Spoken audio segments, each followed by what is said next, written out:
اصل میں نبی کریم صلی اللہ علیہ وسلم کے بارے میں عام تاثر یہ ہے کہ آپ کے گھر میں تو فاقہ تھا، آپ نے غربت والی زندگی گزاری۔ حالانکہ حضرت تھانوی رحمۃ اللہ فرماتے ہیں کہ آپ غریب نہیں بلکہ آپ تو سلطان تھے۔ آپ کی حدیث پیش کی جاتی ہے کہ اللہ مجھے مسکین ہونے کی حالت میں زندہ رکھا، مسکین ہونے کی حالت میں ہی موت عطا فرما۔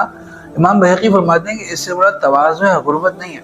تو اصل میں تواضع اور غربت میں کنفیوژن پیدا کی جاتی ہے۔ حالانکہ آپ دیکھیں آپ صلی اللہ علیہ وسلم کی مستقل ذرائع آمدن تھے، فدق ہے، خیبر ہے، بنو نذیر ہے، جس میں سے آپ اپنے اوپر بھی خرچ کرتے ہیں، اپنے گھر والوں پہ بھی خرچ کرتے ہیں۔ یہ دیکھیں کہ آپ صلی اللہ علیہ وسلم ہر بیوی 11 بیوی میں سے ہر ایک کا سالانہ خرچہ سال کے شروع میں ان کو ایڈوانس میں دے دیا کرتے تھے، اور جس کی مقدار بھی بخاری کی روایت میں 80 وسق کھجور اور 20 وسق جو ملتی ہے۔ اگر ہم کھجور کا ہی صرف حساب لگا لیں تو آج کے لحاظ سے یہ 3 کروڑ سے زیادہ کی رقم بنتی ہے۔ اس لیے ہم دیکھتے ہیں کہ ان میں سے ان کی ہر ایک بیوی زوجہ محترمہ بعض اوقات کروڑوں کے مقدار کے لحاظ سے، آج کل کی مقدار کے لحاظ سے صدقہ کیا کرتی تھی۔